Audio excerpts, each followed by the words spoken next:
लड़ल बा। ए सखी अरे सुना हो, मिल के दिल के बात बढ़ल बा, जब से उना से ना जरिया लड़ल बा। हाल कहाँ हर पूछो तारू पूछला या चरवा से, हाँ कि कारी रे कजरवा से कि तीर छीना जरवा से, ई दिलवा लागल रे सखी आर मिला भरवा से, कि कारी रे कजरवा से कि तीर छीना जरवा से, ई दिलवा लागल रे सखी आर मिला भरवा से।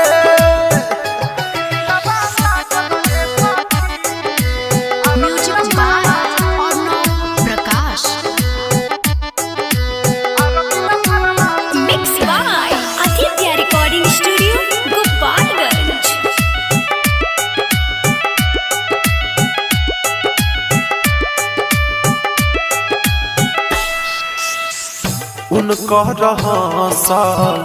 मन के बचा पहली नजरिया में दिल में बारे बस। उनको मन के बचा पहली नजरिया में दिल में बारे बस। प्यार के बाप गाम देखियो बदरवा के, कि कारी रे कजरवा से कि तीर छीना जरवा से, ई दिलवा लागल रे सखी आर मिला भरवा से, कि कारी रे कजरवा से कि तीर छीना जरवा से, ई दिलवा लागल रे सखी आर मिला भरवा से।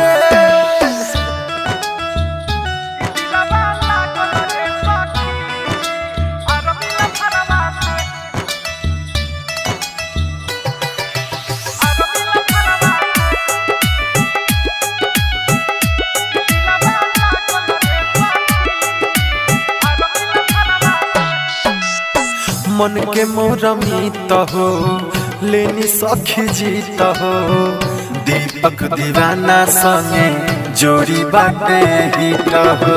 ए सखी मन के मोरमित हो लेनी सखी जीत हो, मिठू मिसाइल संगे जोड़ी बाटे हिट हो। सुनला काका आइल बा उनका खबरवा से, हाँ कि कारी रे कजरवा से कि तीर छीना जरवा से, ई दिलवा लागल रे सखी आर मिला भरवा से, कि कारी रे कजरवा से कि तीर छीना